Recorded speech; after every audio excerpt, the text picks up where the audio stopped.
So I'm going to make this a little bit more of a collaborative experience, and seeing the size of the group, I actually think that's going to work great for all of you here. So I put in the agenda some of the things I want to cover, but that doesn't mean that is necessarily the right agenda to have, right? You may all have some other items to have in here. So I'm going to walk through each of these. Now, what I can do, and I like using a Google Doc as a collaborative spot, right? So that's where we're going to start, is Google Docs.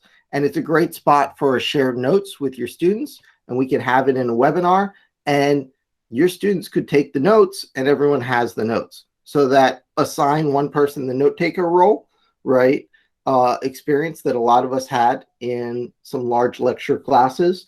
You can recreate that in a much more dynamic way here, and even have a way that you can go back as the professor and answer some of those questions that maybe weren't clear. So what I'm going to do is, let's just change all this. I really love taking advantage of the fact that you can insert a table of contents. You'll have to update it, but it'll dynamically build that table of contents out of the headings. Now I'm going to go ahead and share my screen, because even though we're all looking at the same thing, it may be a little hard to see. And if you're not used to Google Meet, if you want to see what I'm typing and the text appears too small, especially if you're looking at a laptop, you may want to pin the screen share. So if you hover on top, you'll see a little pin icon, and you can pin the screen share. It'll take over the whole screen. And then you can unpin it to kind of see our faces again. Or you might be someone who just wants to switch to a different tab for a while and work on the Google Doc on your own, so you can type in it. And we're going to leave the Google Doc and switch to other things pretty soon. So here we got our attendees, our agenda, right? And by simply making things headers, we can type in them. So I'm sorry, by making them headers, it gets added to our table of contents. Probably one of the coolest things in Google Docs, which probably most of you are getting used to through the fact that we're in collaborating in COVID times remotely, is that you can add comments, right? So if I highlight something in my Google Doc, I can insert and add a comment. And I can simply type a comment, but I can ask someone to do something. So making on them. So we'll do that. Oh, it's 2 G's. How did I not know that, Don? So I can type something, and by putting the @ sign and just starting to type, the rest of the name will appear. So a student could tag you, you could tag a student, right, who maybe asked a question, and you could tag them back in the reply, right? And you could ask a question or so.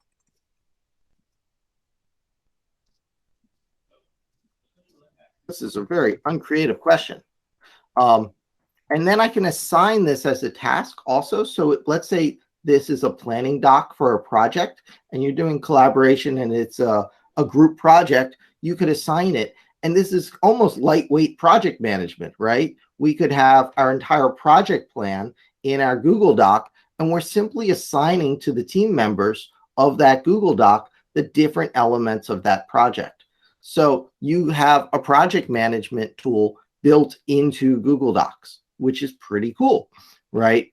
So the point is, often people underestimate a very simple tool like a Google Doc and the vast ways you can use it. And really what I wanted you to get out of this workshop is that Google Apps, just with a bit of creativity, is supercharged for group collaboration. Thank you, Rebecca.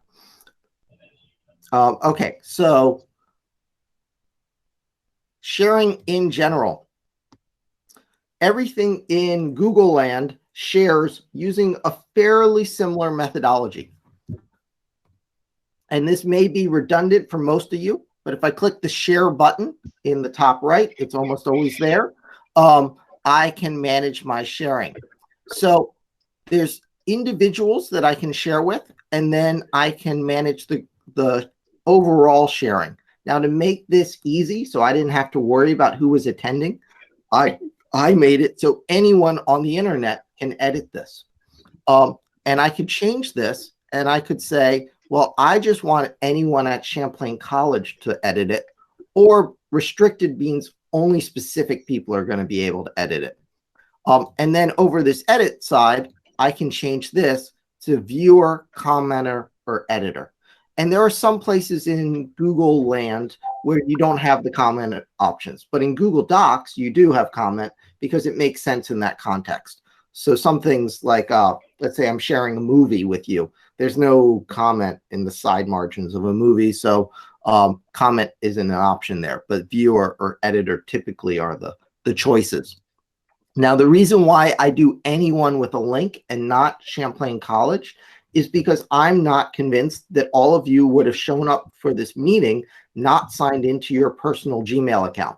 You might have used your personal Gmail by accident to get into this meeting, and I didn't really want that to hinder you, right? We're not talking some sensitive stuff about student information here.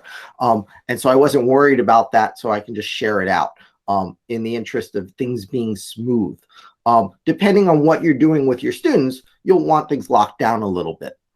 Now, the other thing is up here, I can type anyone's name, right? So if I start typing Jonathan's name, it's going to appear. And obviously, you don't even have to type very much of their names. But we have a new feature this semester. You can also type your section of the class. So if I type CSI 160, it will automatically populate. Now, the first time you type this, it won't totally automatically populate the course that you're teaching. You'll have to type out the full name at champlain.edu. And it's the full course. Sorry about that. I don't want to show student names. The full course code, and then including the section code -2021 SP at champlain.edu. And you should have received an email from me with a list of all the Google groups you're in. I'll show you another way of finding them as well.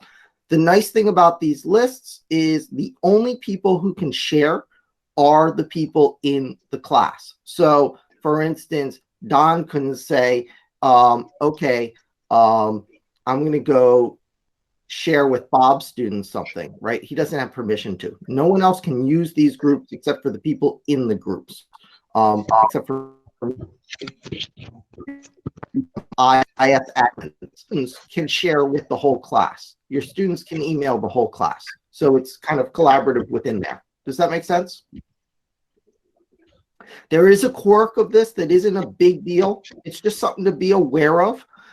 It's going off the colleague course sections. So you may have cross-listed your course sections in Canvas.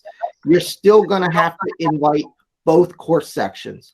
The one place this tends to be a problem is in Stiller, and maybe some a game occasionally, where there's some really heavily cross-listed courses, right? Where, you know, and you might find yourself inviting like 4 different groups for the course you're teaching, just because the way we implement that course in colleague is pretty cross-listed. But that's kind of the rare exception. Okay, so now I actually don't like to share at the document level. I think it's not good organization. So what I do instead is I share at the Google Drive level. And I didn't actually share this Google Doc with you at all. I created a folder for this workshop and I shared that. And this is what I would recommend in terms of documents and sharing with your students is create a folder, right? And manage the sharing permissions at the folder level. So I would suggest create a folder for your class, don't share that. Then create a folder inside that folder that says something like shared with class, right? And share that one. So you remember, okay, this is my shared one with the class. And choose, like, do you want them to be able to edit that? Or is this just for you to hand stuff to them, and it's view only. It's not really collaborative. It's just for distribution.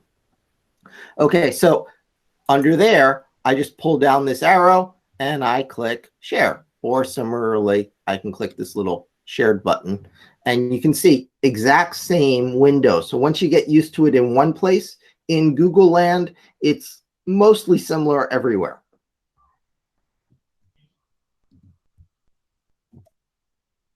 Questions so far? Jen asked a great question. Can we make this available in Canvas? So there's one other cool feature about Google Land, which is that the URLs, oh, let me share my window. You're not going to be able to see it there. So I just got to reshare. Give me 1 sec.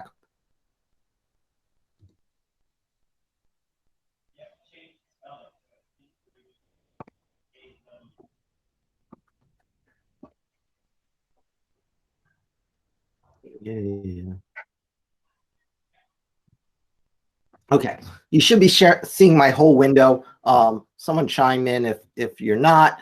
But basically, the URL, if you're not used to getting the URL, it's usually across the top bar of your browser. In most of the Google tools, particularly within Google Drive, the URLs are unique to the thing they are. So this URL points specifically to this Google Drive folder, Supercharge Collaboration. So I can simply copy this URL and use it as a link in Canvas to get students to this folder. Likewise, though, if I go down to sharing and I say get link, I can also get a link to this item. Now, get link can be a little risky because, and they've changed this a little bit. Let's try it. Well, I'm going to create a new Google Doc. You know what? I'm just going to create a new Google Doc over here. So there's a new Google Doc that's not in any folder. I'm going to give it a name. And if I click the share button, it's right now restricted, right? Only people with the specific link can see it, right? If I say copy link, they no longer change automatically the permissions, but they did for a while. So just beware if they change that back. When you copy the link, just make sure that the permissions are still what you want them to be. So you get the link either by copying the link or getting it from the top. Now, there's some advantage of using their copy button because occasionally there's little extra things like and we're going to paste that into Canvas. Now, obviously, you can make a pretty link, right? Type it out, select the text, click the link button, and it'll turn it into a link when you paste it. Jen, does that help answer the question? Partially. I was also wondering, is there a place to access that drive through Canvas? Is there a place that the drive could live in the Canvas shell or modules?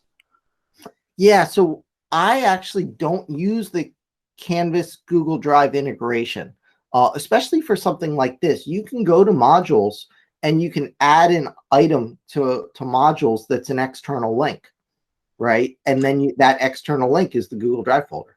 Got it. Perfect. Thanks. Can I ask you a question, Josh? Or yep. So what I'm hearing you suggest, which sort of makes sense, is okay. So right now, I can sort of take documents that are in Google Drive and I can share them into specific modules on Canvas. But you're also suggesting, it sounds like, having within your class folder in your drive a subfolder that's sort of a shared with the class, that's sort of a repository for anything you share with the class, so that that's a second place where the students can look. I can't make the thing work on my, for some reason, the link's not working in the module in Canvas. I can just, let me go to the folder and just see if it's sitting there and I can access it there. So I wouldn't necessarily suggest having them root around in the folder, because then they would have to know the names of each file. And assuming they're named okay, it's not a big deal. But what I more think about the drive folders for is for managing permissions. So for instance, let's say, Bob, you're designing a course and you're going to teach this course every semester. And you decide, I'm going to make the lectures in the course. I always do them in Google Slides. I love Google Slides. Great. That's not sensitive stuff. It's not student specific stuff. And you're going to use it each semester. I might have a view only folder shared with the entire college by link only. So it's kind of security through obscurity. And then I can embed those Google slideshows right in my Canvas course. And I'll show you how to do that. Or you might have, let's say, a place for the notes for a specific semester, right? And that's now I want to lock that down to just the students of that semester, but I still want it view only. So I'll set the share permissions on that Google Drive folder for that specific section's class. Or third option, maybe I split my class into 4 teams and they're working on team projects. Now I'm going to create a Drive folder for each team, right? I share it out. I create that Drive folder. That way I can also be part of the team's collaboration and see what they're working on, right? And see their work products in development. And so, and it keeps my life organized because they're all in the same folder for me, that overarching folder, right? And so now I'm going to give each team edit access to their own folder so that they can use that however they need to for their teamwork. Does that make sense? Yes. Okay. All right. So the other thing to be aware of in things in Google Drive. Sorry, and I just realized danger of I'm still sharing my screen. And of course, sharing the screen when I just show pictures of all of you doesn't really make sense. So I apologize. So a lot of things in Google Drive, well, specifically Google Slides and Google Docs are the 2 places you want to do this. You can publish them. So if I go to File here, I can publish to the web this particular file. And that published version turns this into a website. So I'm going to come over here. I'll paste that in. And now you can see it's not very exciting, right? It says updated automatically every 5 minutes.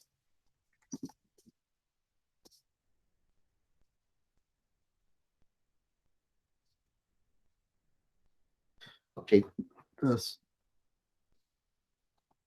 And if I go to publishing, I believe I can refresh the. So I'm going to try to do that. I don't know if it will.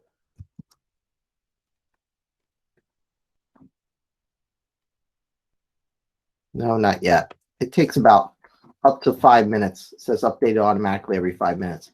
It's basically turned this Google Doc into a little mini website, a mini web page. And I can take that web page and link to it. It's like a view-only pretty version without all the editor controls. But I can also embed it in Canvas.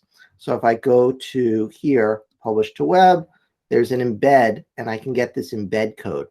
And I can copy and paste it. I don't have to worry about this gobbledygook. If you're scared by HTML, try not to be, just copy it. Don't worry about what it says.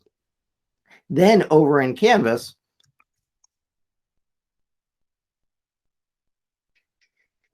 you see I was demoing something, so my font size is really big. Let's put that back normal. And I'm going to go over to Pages and just create a test page here.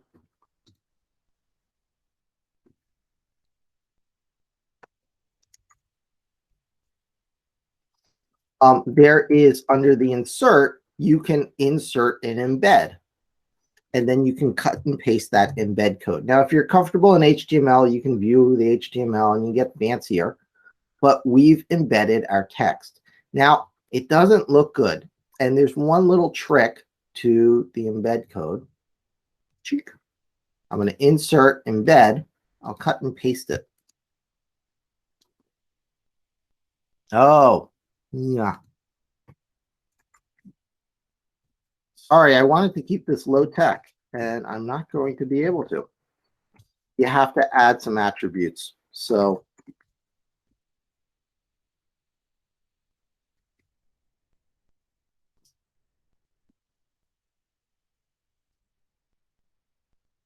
just going to type that in. Sorry, I was trying to keep it super low tech and I couldn't. But now I've embedded, here's my text in bold. It looks like it's a part of Canvas. The person would never even know that this is not native to Canvas, right? But it's getting edited right through a Google Doc. And you can do the same trick with a Google slideshow to make a Google slideshow part of your lecture. That's what I was trying to share with all of you. Probably not the essential to what we're doing here, because I actually want to switch gears a little towards collaboration, but I want to make sure I answer questions. Bob. Just a quick question. What would be an example so that I immediately my eyes glazed over and I thought, well, that's probably beyond me, but I'm just curious. When would you do what you just did? When would be a good application of that? Yeah, well, let's say you wanted that slideshow to play from right within Canvas. So it's just that little extra step that maybe if you're trying to polish up the design of your course, rather than linking out to the PowerPoint or linking out to the slideshow, you can make it feel like it's a part of Canvas. It's just a bit of extra polish. I don't think it's necessarily something essential for everyone to worry about. Thank you. Okay, so I'm going to come down this agenda. And again, if you got notes or ideas or things that I'm not covering, please chime in. There's just a lot of collective wisdom in this room. And I was telling the people who got here early, I was laid up with a migraine this morning. And I literally woke up off the couch. I popped a bunch of meds and woke up when my phone beeped for the 10 minutes before this meeting. So I am far less prepped than my normal dynamic self. And I'm going to rely on the wisdom of this group to help fill in the blanks. So I do want to point us in a direction of Google Chat, because this is kind of a tool that can get us to some of that collaboration, some of that teamwork that's new in a lot of ways. So Hangouts has been something that I used with my class last semester. A bunch of us have used, but Chat is kind of like Hangouts, just a little bit better. All right, so I'm going to go over to chat.google.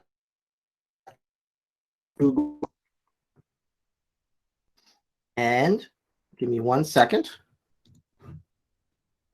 I'm going to present my screen.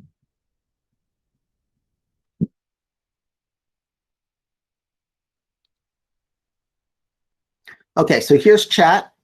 And you can see I have different rooms. I'm going to go ahead and jump in here. I created a room for my class. Now, and then what I did is I used the Google group that IS set up, and I invited that to the room. So the way I can do that is I can create a new room, and I'll just call it my class. I'm not actually going to save this, so it's okay. And then instead of inviting specific people, I can invite my whole class. Now, if it doesn't show up automatically, I might have to type it out, right? So this is, I might have to type it out. And then if I invited that, it would invite all, however many students I have in my class. Now, and the cool thing about that is the permissions will get adjusted a little bit, right? It'll kick a student out if they drop in the first week. Automatically, they'll lose that room, or someone else will get added. The problem with adding via group is it's not quite as obvious to students that they are added to these chat rooms, so they can miss it, right? So like any good tool that you're going to bring into your class, you need to demo how are we going to use this with your students. So I'm going to show you that in a second. Now, obviously, with class, you're probably never going to allow people outside your organization to join. Threaded replies. So without that, it's just one big long channel of conversation. But threaded replies let someone create a new thread of discussion, right? So maybe someone creates a new thread about a particular assignment, or a new thread that's maybe just a social discussion on a specific topic. So I recommend that if you create this with your students, that you find some way of using it. And just so let me flip over to the chat. Yep. Thanks, Caroline. Okay. That you find some creative ways of using this. So Jonathan created one for the all faculty chat, and you could go ahead and if you go to chat.google.com and you check rooms, you might have to go under find people, rooms, or bots and search for all faculty chat, but you will find you've been added and you didn't even know it. And you could jump into this all faculty chat. And the way Jonathan pulled this off, and Jonathan's here so he can chime in if he did something different, but I assume what he did was he added the Google groups that were already set up for all faculty. So like, CCM-full-time, right, at champlain.edu, or CCM-part-time faculty at edu, and that will invite everyone. So yep, that's pretty much right. Yep. And so the first time you do this with your students, I really recommend create some lightweight activity to make sure that everyone's in there. So that could be the first day of class, right? We simply create one. So let me create one, a new room, Google collaboration. Now, the trick is I want to be able to type all your names, and I don't have a good way of doing it, right? Or I want to type all your emails. I don't have a good way of doing it. So actually give me a way of exporting this. My typical way is I'd create a quick survey and have you all fill out the survey, and it would have it gather the names. I'm actually going to, I think I'll skip it because we're going to end up chatting in the margins of the webinar, and the chat would be in two places. What I did in my class for this fall was I simply had all the students post a picture that had to be outside. They had to go with their phone, take a picture outside anywhere. It could be outside their window if they felt really cooped up in quarantine somewhere. Because we were all cooped up this fall, and I wanted them to feel like they were getting some exercise. So between class 1 and class 2 of week 1, they had to do that. And it was just a nice light way of saying, let's put something fun in this social chat and make sure everyone can actually get in here, knows how to use it. So the other thing you can do is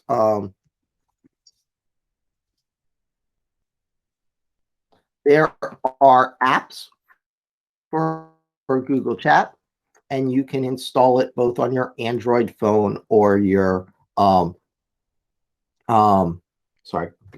phone or iPhone. And so those can be a really handy way for you also of having that chat. I like the chat because it's lightweight way of having a discussion, right? So some student could ask a question like, I'm not sure what the professor wanted on this assignment. Does anyone know? And if I see it first, I can answer. But often I might just wait 5 minutes and a student will answer. And so they can solve each other's problems right in there dynamically. But you can go in here. Josh, Yeah. Sorry, I just want to call to your attention that you've got a couple of raised hands that you might not have seen. Yeah. Just whenever you have a minute. Okay, cool. Did it stop sharing? Yes. It did that on its own. That's great. Caroline, you may know who's raising their hands. I'm seeing Bob's with his hands raised. Yep, Jonathan. and also Jonathan. Jonathan, what's your question? I actually have some comments about this.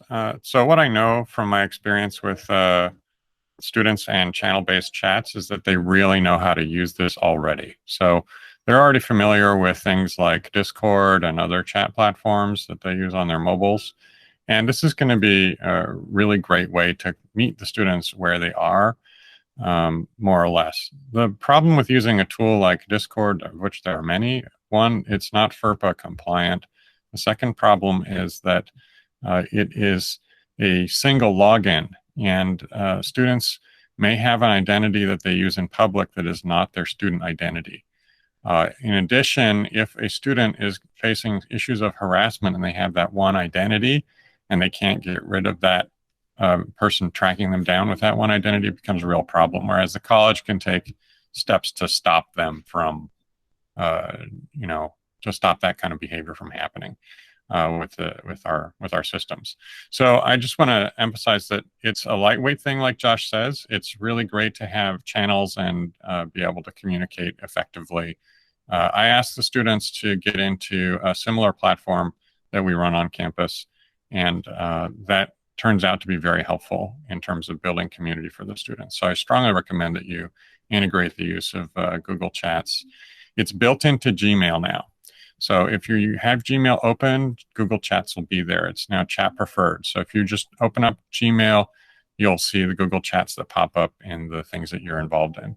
That's basically all I want to share. Thank you, Josh. Yep. Bob?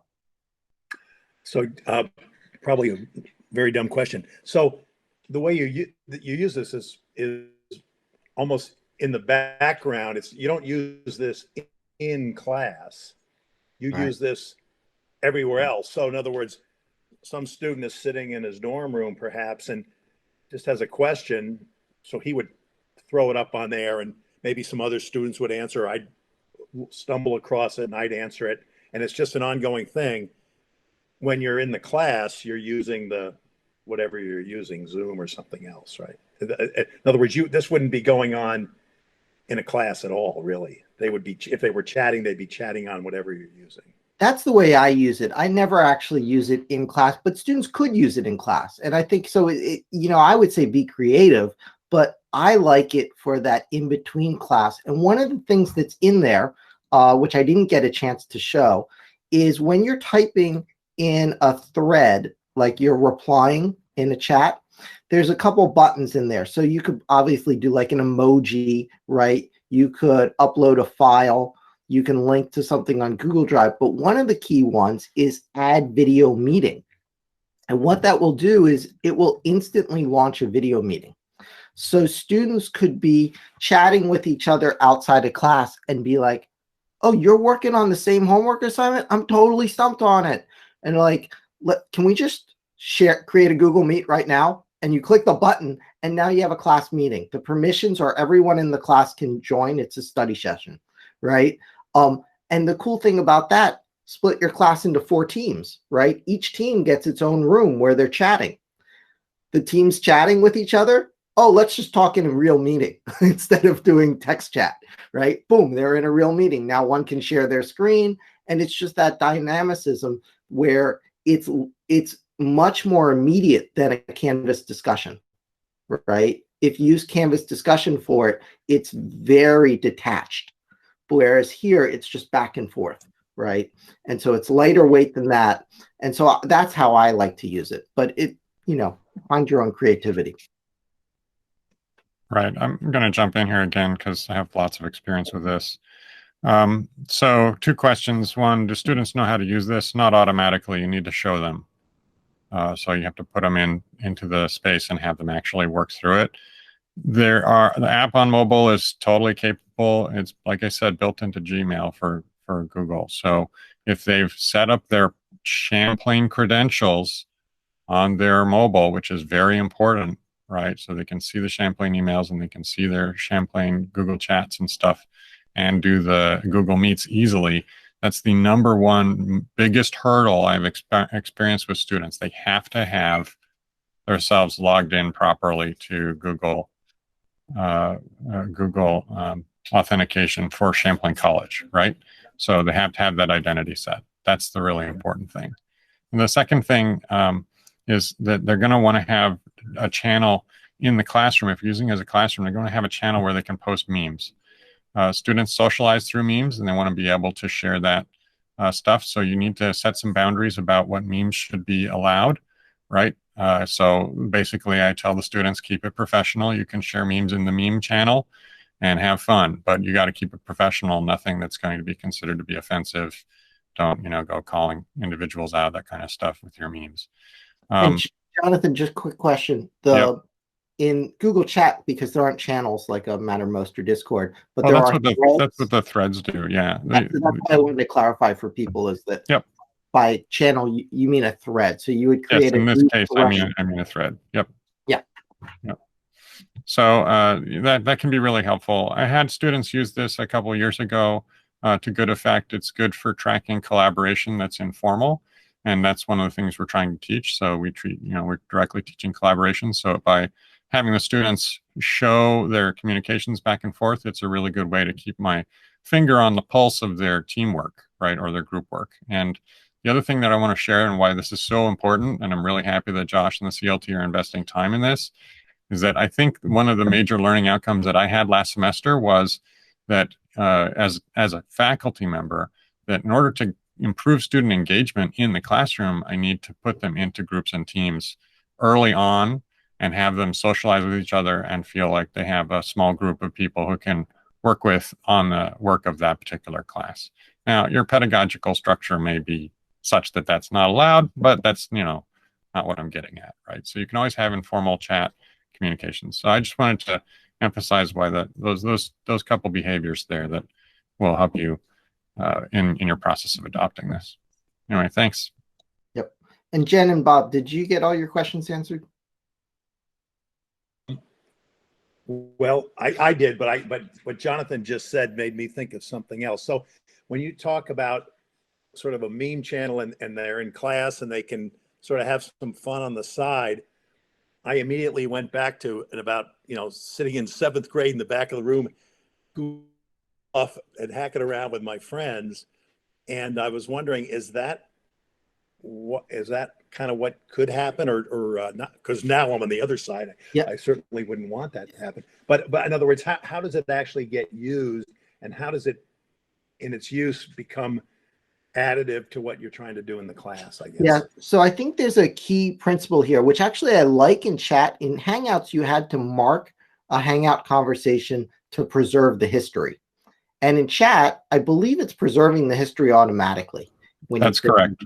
Which is really important, right? You want a log that you can go back, right? Someone said something mean to nasty to someone, it's on record and it's authenticated to their user ID, right? They have to own it in a very different way, that record. And so that's when we talk about why it's nice to use an official platform of the college, it's great that we've evaluated this thing and it's got that history and record, and you know that you can do that. And it's actually important to almost clarify that with students. Like, that history's there, right? What you're saying is out there, and this is how you represent yourself. And I actually like the fact that students can separate this from like a Facebook world, right? I want students to have their personal world that's separate from their class world, right? They need to wear a different hat when they're in class, and we all want to wear a different hat with our friends than we always wear at work, right? Like, it shouldn't be exactly the same. We shouldn't be forced to be exactly the same. It's been strange this year because work is blended off at the weird times, and like, when am I taking a break? I'm working out of my house all the time, right? So we're all dealing with that in a different way. So I think it's important to frame it when you first build these groups, how to use these different things. It's also important to frame what you mean by collaboration and helping another student. If it's so easy to launch a Google Meet with another student, are they going to cheat on their homework, right? Well, what does it mean to help another student? Are you helping them in the understanding, or are you helping them in getting the assignment done, right? And I think it's really important to have conversations with your students about what's appropriate and what you're expecting for that usage. I just jump in again. I read a research study some years ago that compared modalities of collaboration in online circumstances, and they compared it against the control group of people collaborating in person.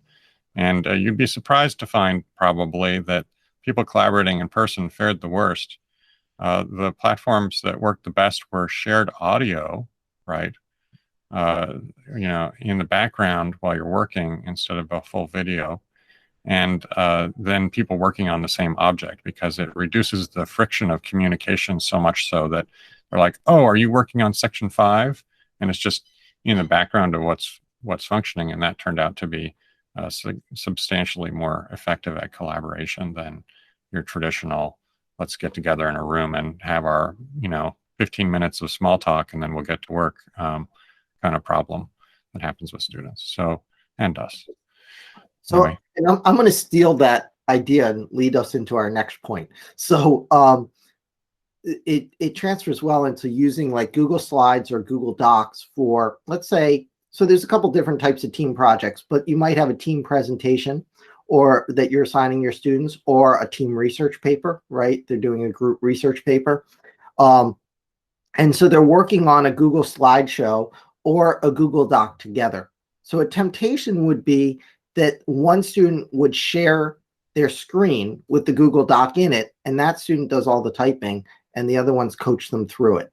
But as Jonathan said, it actually works better if they're not sharing their screens, right? They've shared the Google Doc or they've shared the Google Slides with each other, and then they're working on it together. So it could be that you may want to frame that. So if there's a research paper, maybe you say, hey, here's it's a research paper. You're in 3-person teams. There's 3 aspects of this project, right? You need to be researching the history of the company, right? So there's the leadership structure and there's the customer base, right? And so I want you to collaboratively work on the intro. One person on the team takes the company's history, one takes the customer base, and one takes the leadership structure, okay, as sections, and then a single conclusion. And so now they've been able to mark that out in the Google Doc. You know clearly who's working on each section. They're all working on that Google Doc together, and you're able to see the responsibility of each team. So I think a general rule with team collaboration is it's important that people have roles, right, that they're assigned. It's not just a collective, we all get this done. And you can see who's finished each of those roles, right? So that there's some accountability both for the group, but also for the individual as well. Students feel a bit burned, right, if you're only grading the group and there's no accountability for individuals in the group. So how you structure that, we're talking here about Google Apps collaboration. We're not talking about good teamwork practices in the classroom, but I think that's something to keep in mind and use the tools as such. Depending on what it is you're sharing, what people are allowed to edit is a little different. So in Google Slides, one student can be typing in a slide, or one editor can be typing in a slide at a time. Everyone could be typing in the same slideshow, but if Don's editing, slide number 2, no one else can type in slide number 2 until Don's finished typing in slide number 2. That's just the way it manages it. Whereas Google Docs is everyone can type anywhere, just about. Any questions on that so far? Okay. So Google Forms, I really like. There is this new polling feature in here, and you may find that you want to use the polls. I find I use the Google Slides a lot. So what I'm going to do, I'm going to go ahead and create a new Google slide, and I will share my screen in 1 second once I get it up. I'm sorry, not Google Slide, Google Form.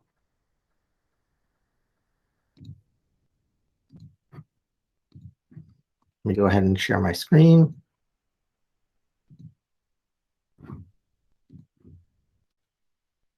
Okay, so I'm sharing this Google Form because I want to collaboratively build it with all of you so that you understand how this all works. And I'm going to call this in workshop reflection. And so you could do like a multiple choice quizzy type thing, but we could also have paragraph answers, right?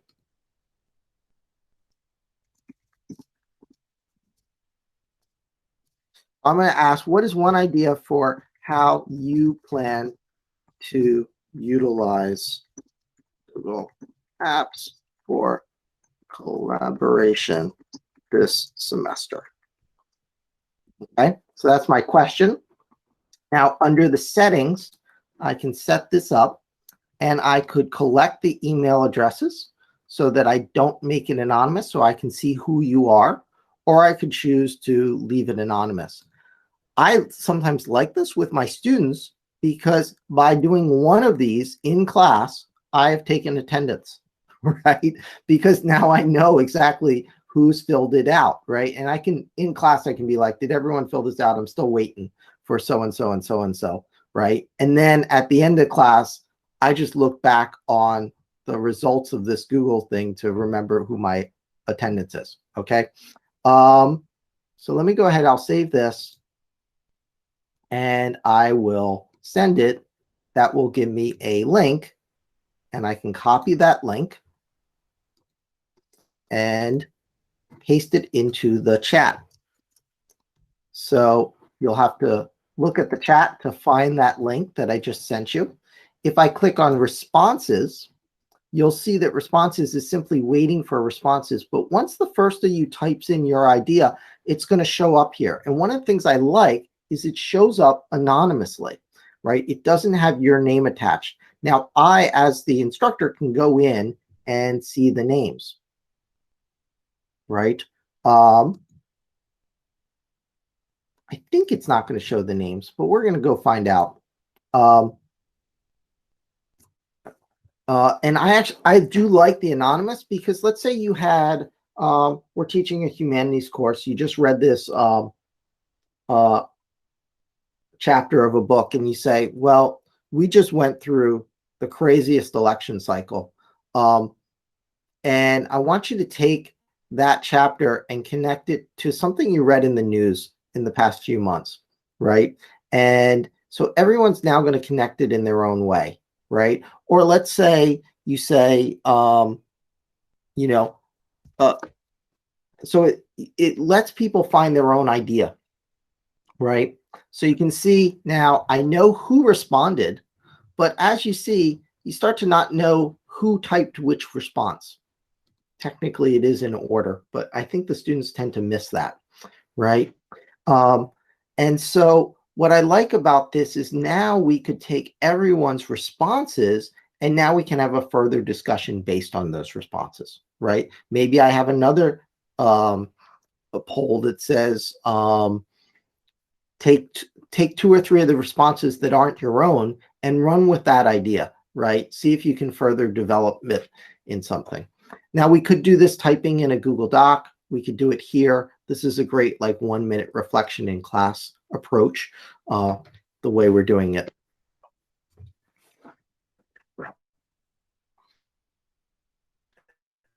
And while I'm displaying this and people have time, just, obviously focus on your own. But if people have questions, feel free to chime in and ask.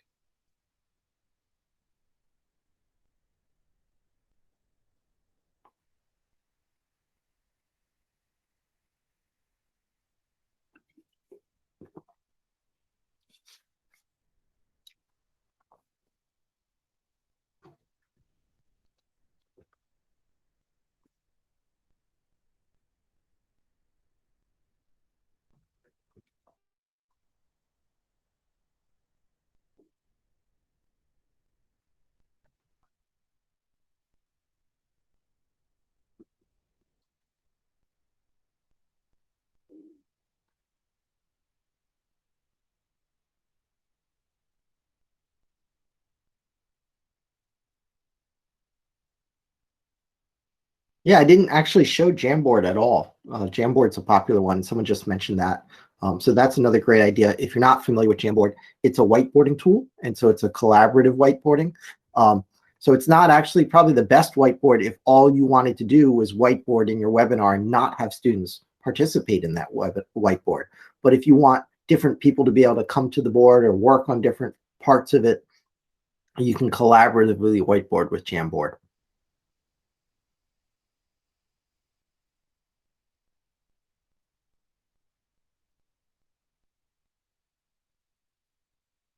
Yeah, I'm really excited for Google Chat, and I also think it's going to be exciting when students are in a couple classes that start to use it, because once they get used to a tool in different places, they'll start to use it more often. If you're the only faculty using something, I think it's a little harder. But as they experience it across a couple faculty's courses, they're going to embrace it in a very different way, especially for team projects and for studying. I also, the other reason why I think Google Chat's really nice is students could create a chat room for a club on campus. They could create a chat room for social reasons, right, to connect with their friends, especially if they want to chat with someone and they haven't connected on some other tool like a Facebook or Instagram. It's a great way for them to connect.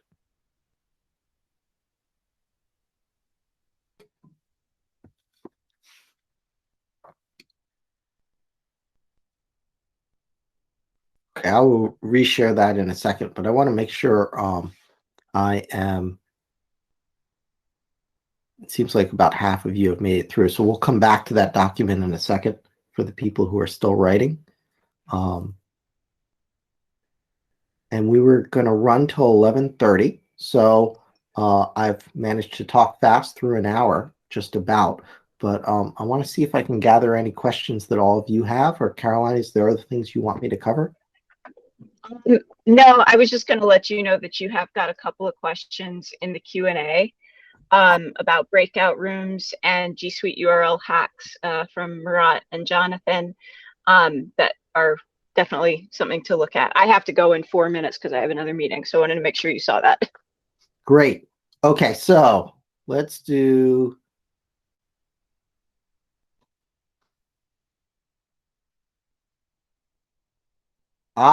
So Jonathan's hack is that you can make a template out of a Google link. And so there's a way that, let's say you had a team planning doc, right? I'm going to split you all into teams for this project, and I want you to maintain your project plan in this Google Doc. And you've pre-filled it out with the layout and categories and the way you think is best practice.